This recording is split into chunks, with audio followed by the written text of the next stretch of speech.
جھگڑے آج کل اسی کا زمانہ ہے. یہ صاحب یہ کام کر رہے ہیں تو یہ پیسہ کہاں سے لائے, تو یہ صاحب یہ کام کر رہے ہیں تو یہ کہاں سے لائے, سوائے اس کے اور کچھ رہے ہیں. یا تو مذہبی جھگڑے ہیں, اور پھر جب اپنے اس میں آئی ہے تو آپسی جھگڑے ہو جاتے ہیں. آپ لوگ تازہ ابھی جو ہے وہ گزرے ہیں مرحلوں سے جو ہے وہ سمجھا. تو اختلافات جھگڑے یہ سب رچ بس گئے ہیں ہماری سرشت, اور اللہ محفوظ رکھے ہم سب کو. واقعا دعا کی ضرورت ہے. یہ دور وہ نہیں ہے کہ ہم آپس میں جھگڑیں, آپس میں لڑیں, آپس میں اختلاف کریں. اس لیے کہ قرآن نے صاف لفظوں میں کہا ہے کہ تمہاری ہوا نکل جائے گی, تفشلو بکھر جاؤ گے, وتذهب ريحكم, تمہارا وقار ختم ہو جائے گا, تمہاری ہوا نکل جائے گی. لہذا ہم کو ایک ہوتے رہنا ہے. ہاں امر معروف ضروری ہے, نہی عن المنکر ضروری ہے, اور ہمارے اندر بھی اتنا جذبہ ہونا چاہیے. وسیع حسن صاحب نے اگر کوئی تم کو ٹوک رہا ہے تو اس کو پارٹی بازی پر نہ لے جاؤ کہ دیکھو واقعا تمہارے اندر وہ ہے تو نہیں. لیکن میں ان سارے جھگڑوں, مذہبی اختلافات ہیں, خاندانی جھگڑے ہیں, رشتہ داریوں کی بنیاد پر ہے, لیکن ایک مسئلہ ایسا ہے کہ جہاں آ کر کے سب جو ہے وہ ہار جاتے ہیں. نہ کوئی مسلکی اختلاف ہے, نہ مذہبی جھگڑا ہے, نہ خاندانی اختلاف ہے کہ صاحب ہندو کچھ کہتے ہیں, مسلمان کچھ کہتے ہیں, سنی کچھ کہتے ہیں, شیعہ کچھ کہتے ہیں. اخباریوں کے نزدیک موت پر حق ہے, اصولی موت کو نہیں مانتے ہیں, سنی موت کو جانتے ہیں, شیعہ موت کے. یہ ایک ایسی منزل ہے کہ جہاں آ کر کے سب ایک ہو جاتے ہیں. سب کا اپنا یہی کہنا ہے کہ موت برحق ہے, موت آنی ہے. بقول مولانا ابن حسن صاحب اللہ علیہ مقامہ کے کہ موت سب کو آنی ہے, چاہے شاہ ہو یا نو شاہ ہو, مرنا سب کو. ایک دن سب اس دنیا سے جائے. نہ ہندو اس کے خلاف ہے, نہ سنی اس کے خلاف ہے, نہ شیعہ اس کے خلاف ہے. ہاں اختلاف اگر ہے نا ڈاکٹر صاحب, آپ بھی تو ڈاکٹر ہی صاحب تھے, وکیل صاحب تھے. ہاں وکیل صاحب, ویسے وہ چھوڑانے کا کام آپ کریں گے, اس کے ڈاکٹر کے بعد آپ سوال. تو یہی وہ جگہ ہے جہاں آ کے سب کے ہاتھ پیر بھول جاتے ہیں. کوئی جھگڑا نہیں, کوئی اختلاف نہیں, سب کہتے ہیں موت آنی ہے, مرنا ہے. اور قرآن نے صاف لفظوں میں کہا ہے کہ کل نفس ذائقۃ الموت, ہر نفس کو موت کا مزہ چکھنا ہے, چاہے جہاں رہو. کسی کو اس ممبر سے وسیع حسن صاحب اترے گے تو اتارے جائیں گے نہیں معلوم. لا تدری نفس بأی ارض تموت, کسی نفس کو نہیں معلوم ہے کہ اس کو کس سرزمین پر موت آئے. وماذا تکسب غدا, کل یہ آدمی کیا کرنے والا ہے. اینما تکونوا یدرککم الموت ولو کنتم فی بروج مشیدہ, چاہے جہاں رہو, سیسا پلائی ہوئی دیوار میں کیوں نہ رہو, موت تم کو آ پکڑے گی. اور جب موت آ جائے گی تو کوئی چارہ نہیں ہے, نہ ایک لمحے کے لیے آگے ہوگی, نہ ایک لمحے کے لیے پیچھے ہوگی. اور اس میں کسی کو کم از کم جس چیز میں اختلاف نہیں ہے اسی کے ڈر سے اختلافات ہم دور کرنے کو عقل مند کہتے ہیں.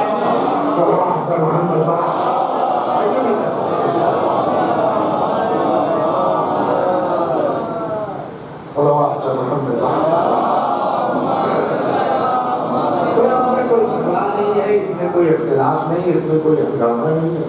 اور ادھر میرے خیال میں 4-6 مہینے سے جن لوگوں نے میری مجلسیں سنی ہوگی, خاص کر کے فیض آباد کی جو موجود ہیں, کہ اتنا ڈر رہے ہیں کہ اب اپنی بھی ہمت نہیں پڑتی کہ بھیا خود کو سدھارو. اس نیت سے پڑھو کہ کم از کم بعد میں یہ شرم تو آئے کہ یار ان لوگوں کے سامنے بیان کرتے ہو تو خود عمل کرو. 1 بار 2 بار 4 بار 10 بار, کبھی تو غیرت آئے گی. ہو سکتا ہے اسے تو آ جائے, ہم سدھر جائیں.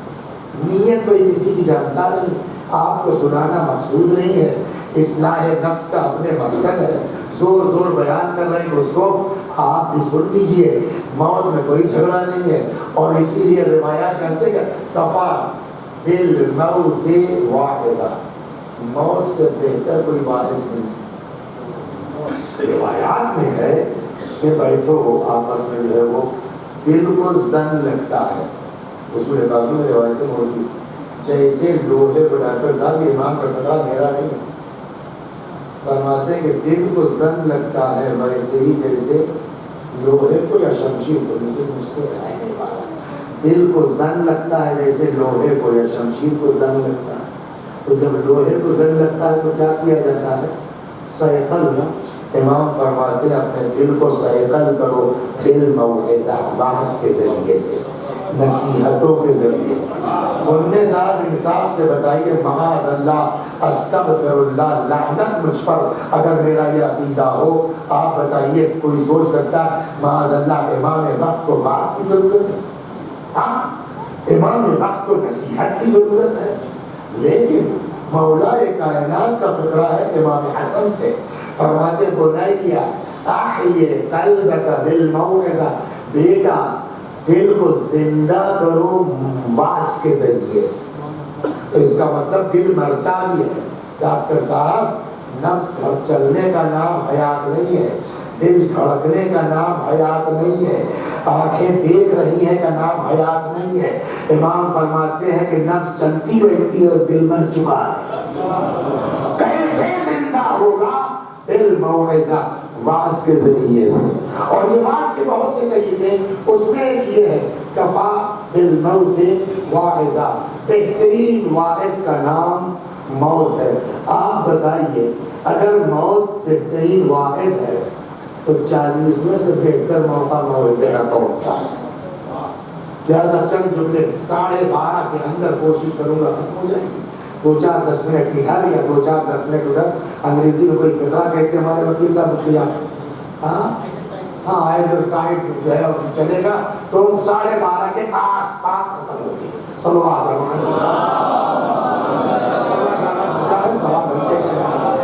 پتا اس لیے کہ کسی کو اگر کوئی ضرورت ہو اس چکر میں کبھی شاید 12 بجے تک ختم ہو جائے گی، ہو لیں گے تو ان کو پتا رہے کہ 12:30 کے آس پاس یہ اترنے والے ہیں، دھوکہ دے کے پبلک کو بٹلانا اچھی بات نہیں ہے۔ صلوات پروان تو کوئی اختلاف اس موت میں نہیں ہے، مگر مشکل موت آتی کیسی ہے صاحب؟ یہ دو حصہ ہے، ایک کا نام ہے جسم، ایک کا نام ہے روح۔ روح جب نکل جائے تو انسان مردہ، نہیں سمجھتے؟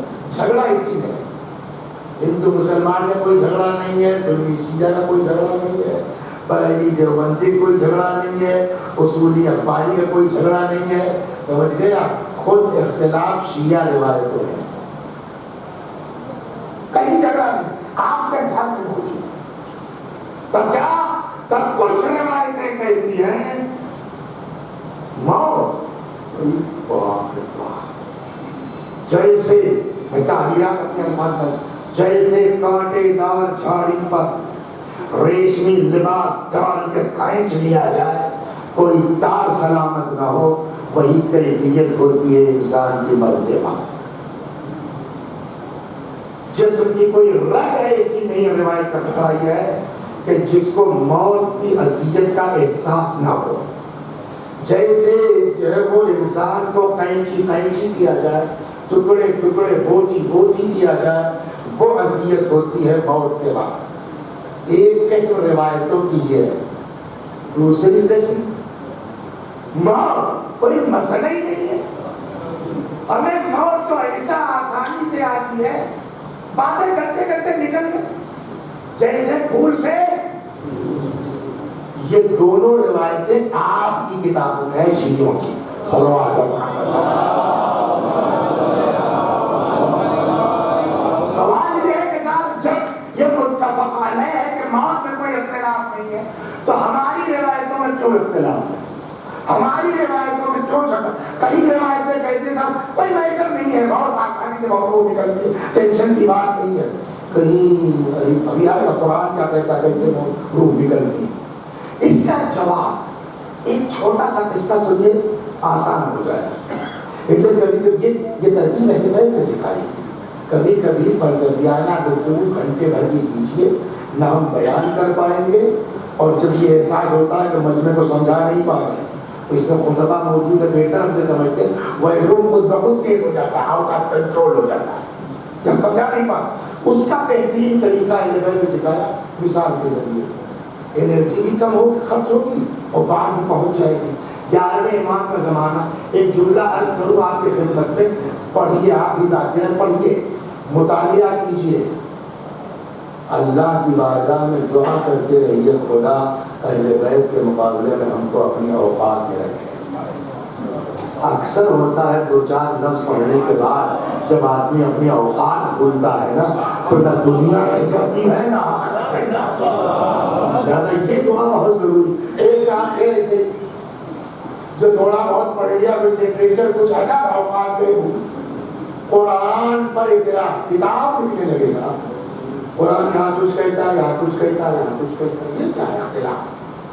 11ویں امام کا زمانہ ہے، اصحاب تشریف فرما ہے، حضرت نے کہا بھائی کوئی اللہ کا کام کرے گا خدا کے لیے، ایک کرنے کا جی مولا فرمائیے، کہ فلاں آدمی کے پاس جانا ہے، وہ اس طرح سے تضاد قرآن پر کتاب لکھ رہا، اس کی شاگردی اختیار کر لی ہے، سب امام نے بتا دیا، بالکل تیار شدہ مسائل کو کچھ کرنا نہیں، وہاں وہ یہ کتاب لکھ رہا، کتاب لینا ہے، پڑھنا اور یہ اعتراض کرنا، اقرار نہ کرنا۔ یہ گئے صاحب جو ہے وہ شاگرد ہو گئے، لکھنؤ کی زبان میں کہیے شاگرد ہو گئے، اور کچھ دنوں کے بعد جب استاد کا جو ہے وہ کافی اعتماد انہوں نے جلب کر لیا اپنی طرف، تو کہنے لگے سنا ہے حضور کوئی کتاب؟ ہاں ہاں میں دیکھ سکتا ہوں، دیکھ لو، لے کے آئے، دوسرے دن پہنچے، کہنے لگے کہ واہ کیا بات ہے۔ لیکن یہ بتائیے کہ جو آپ نے تضاد لکھا ہے یہ قرآن کی آیتوں میں تضاد ہے یا جو آپ نے سمجھا ہے اس میں تضاد ہے؟ اور فرمایا مطلب سمجھ نہیں آئے کہ بھائی تم جو سمجھ رہے ہو وہی اللہ کہہ رہا ہے یا اللہ کچھ کہہ رہا ہے، تم خود کچھ سمجھ رہے ہو، تو تضاد تمہاری سمجھ میں ہے یا؟ کبھی کبھی ہم لوگ بھی ایسے ہی اسلام پر اعتراض کرتے ہیں، صلوات اللہ۔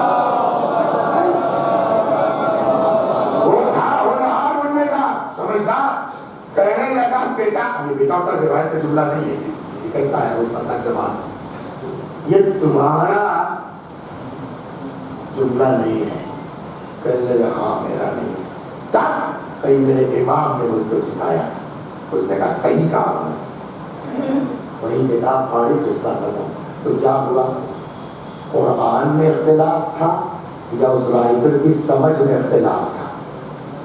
وہی معاملہ یہاں ہے، آیتوں و حدیثوں میں اختلاف ہے یا مرنے والے مختلف ہیں؟ ذرا صاحب لے کے سلوات پڑھیے، برابر ہو جائے گا۔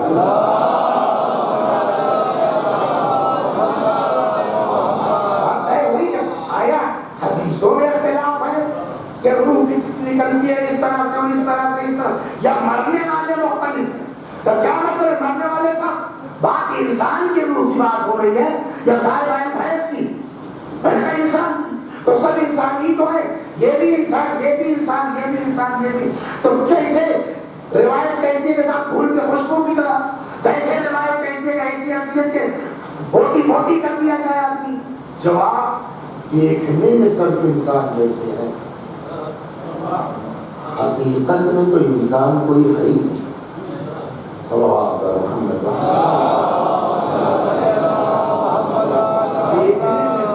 کی ہے شکل ہے انسان جیسی، ورنہ نہ آپ انسان ہے نہ ہم انسان، ظاہری شکل انسان کی ہے۔ اور یہ کہا میرا جملہ نہیں ہے بھیا، امیر المومنین سلام اللہ علیہ کا امام فرماتے، حضرت کا مفہوم جملے کا فرماتے اللہ نے 3 طرح کی مخلوق پیدا کی ہے۔ ایک وہ جس کو اللہ نے عقل عطا کی ہے بغیر شہوت کے، ایک وہ ہے جس کو شہوت عطا کی ہے بغیر عقل کے، ایک وہ ہے جس کو عقل بھی عطا کی ہے شہوت بھی عطا کی ہے۔ یعنی کچھ وہ لوگ ہیں جن کے پاس خواہشات تو ہیں، عقل نہیں ہے، کچھ وہ ہیں جن کے پاس عقل ہے، خواہشات نہیں ہے۔ جن کے پاس عقل ہے خواہشات نہیں ہے وہ کون ہے؟ فرشتے. عقل ہے خواہشات نہیں ہے. جن کے پاس خواہشات ہے عقل نہیں ہے وہ کون ہے؟ جانور. جن کے پاس عقل بھی ہے خواہشات بھی ہیں وہ کون ہے؟ وہ ہے وکیل صاحب، وہ ہے ڈاکٹر صاحب، وہ ہے نیتا جی، وہ ہے مولوی صاحب. یہ لوگ وہ ہیں جن کے پاس عقل بھی ہے اور خواہشات بھی ہے، شہوت بھی ہے. اب معاملہ یہ ہے کہ مستقل عقل اور خواہشات دونوں برسرے پیکار ہیں. عقل چاہتی ہے کہ شہوت اور خواہشات پر غلبہ پیدا کر لیں، اللہ کی نافرمانی نہ ہو.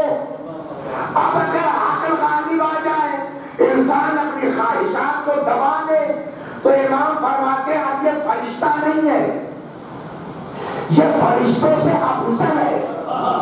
کیوں؟ اس لیے کہ فرشتہ اگر گناہ نہیں کرتا تو اس کے بعد خواہش ہے ہی نہیں، کوئی کمال نہیں ہے. انسان خواہش کے باوجود اگر گناہ نہیں کرتا تو وہ فرشتہ نہیں، فرشتوں سے. کبھی یہ ہوتا ہے کہ خواہشات غالب آ جاتی ہیں، عقل مغلوب ہو جاتی ہے، انسان گناہ پر آمادہ ہوتا ہے. اب یہ بھی جانور نہیں ہے، جانور سے بدتر ہے. کیوں؟ کہ اس لیے کہ اگر جانور نے آپ کا کھیت چر لیا تو اس کے پاس پیٹ ہے، عقل نہیں ہے. ہم نے اگر کسی کی پراپرٹی دبا لی، وقت غیر وقت چاہے جیسی، تو عقل کے باوجود تو ہم جانور نہیں، جانور سے بدتر ہے. تو بیچ میں انسان کہاں رہا؟ دو ہی طرح کے لوگ ہیں، یا فرشتوں سے افضل یا جانور سے بدتر.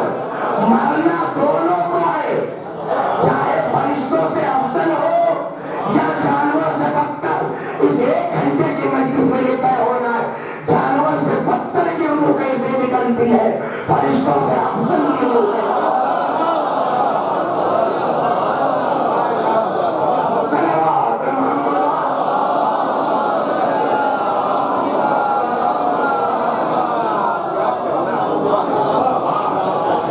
کبھی کبھی تو عطا ہوتی ہے، منبر پر کوئی شعر آیا پڑھ دیا آپ لوگوں. کبھی کبھی یہ ہوتا ہے پرانا شعر ہے، محفل سے پہلے مجلس سے پہلے لکھتے ہیں تو لکھتے ہیں تو اب اس کو 1 نمبر کو کاٹ کے 3 کیا اور 2 والے کو کاٹ کے 1 ایسا کرتے ہیں جو کرتے ہیں کہ بھئی ایسا نہ بڑھیا والا شعر پہلے ہو جائے تو اس کو بات کیا خراب ہو جائے گا پورے لگتے چھوٹوں پر ہو جائے گا. تو کیا خطابت اس سے الگ ہے؟ اگر ہم پہلے فرشتوں سے افضل کی روح نکلوا کے آپ کو خوش کر دیں اور تھکنے کے بعد جانور سے بدتر کی روح نکالے تو کون سنے گا؟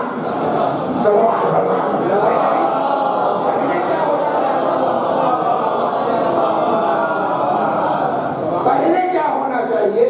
پہلے وسیع ٹائپ کی روح کیسے نکلے گی، بعد میں جو ہے شعراء اور کیا کہتے ہیں مطلب ان کا مرتبہ ہے روایات سے.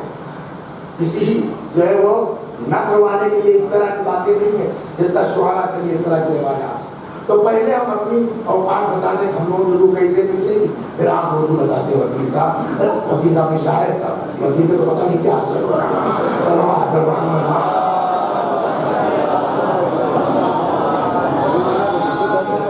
لیکن ہم اور آپ تو ایک ہی لائن کیا ہے، شعراء صلوات اللہ.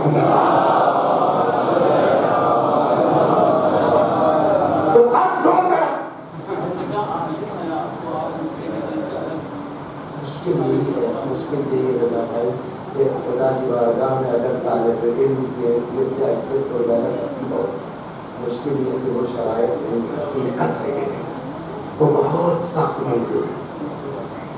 شیعہ ہونا بہت سخت منزل ہے کہ جائے گے عالم صلوات اللہ.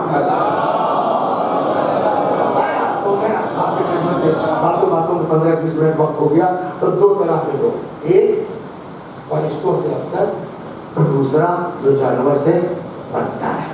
مرنا سب کو ہے جانور سے بدتر کی روح کیسے نکلے گی، فرشتوں سے افضل کی روح کیسے نکلے گی؟ ایک بات تو یہ ہوگی. اب آئیے دیکھیے یہ کائنات، ایک تو چھوٹے چھوٹے مقدمے سنیے. یہ کائنات ان کے ساتھ اس کا ایک ظاہر ہے اور ایک باطن ہے. ظاہر کائنات کو دیکھنے کے لیے اللہ نے 2 آنکھیں عطا فرمائی. باطن کائنات ان آنکھوں سے نہیں دکھتا. امام فرماتے، چھٹے امام کا فقرہ ہے،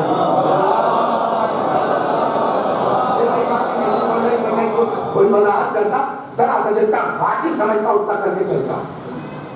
باطن کائنات امام فرماتے ہیں انسان کو اللہ نے 4 آنکھیں عطا کی ہیں. 2 اس کے چہرے پر ہے، 2 اس کے قائل پر ہے. جب خدا کسی کے لیے خیر چاہتا ہے تو اللہ اس کے دل کی آنکھوں کو وا کر دیتا ہے، پھر وہ دیکھتا ہے جو یہ آنکھیں نہیں دیکھ پاتی. نام نہیں ذہن میں ہے، کسی مرجع کی بات ہے. تو ایک صاحب جو ہے وہ کٹیا ہے نا، کٹیا بولتے ہیں، کٹیا لے کر کے اس میں اپنا نہانے کا سامان ہمام جا رہے ہیں. راستے میں ایک صاحب مل گئے، کہا نہیں چلو کہ ہم جا رہے ہیں آواز سے ملنے کے لیے. ان کو شرم آئی کہ مجھ پر کچھ واجب میں جا رہا ہوں، یہ بیچارے اپنی کٹیا لیے ادھر چلے گئے. وہاں جب پہنچے اس مرجع تکلیف کے پاس تو انہوں نے دھیرے سے کان میں کہا کہ حمام زیادہ ضروری. اس طرح کے اساتذہ موجود ہیں کہ درس ختم ہوا اور بیٹا رک جائیے ذرا، یہ آئے کل سے بغیر وضو کے مت آنا کلاس. یہ کیسے ہوتا ہے کہ یہ ان کے اوپر غسل واجب ہے، یہ آج کلاس میں بغیر وضو کے آ گئے ہیں؟ کہ وہ باطن کائنات ہے جو قلب کی آنکھوں سے دکھتا ہے. سوال یہ ہے کہ ہم کیوں نہیں دیکھ پاتے؟ صلوات اللہ. کب یہ باطن آنکھیں، قلب کی آنکھیں کب دیکھنے کے قابل ہوتی ہیں؟ میں بہت پڑھا لکھا نہیں ہوں، لیکن ایک وہ آپ نے سنا ہوگا علامہ محمد تقی جعفری رحمۃ اللہ علیہ، بڑی گاڑھی مجلس ہوتی تھی. حالانکہ کراتی آج کل زندہ ہے وہ، اور بالکل 18 سال کا آسان بچہ نہیں سمجھ.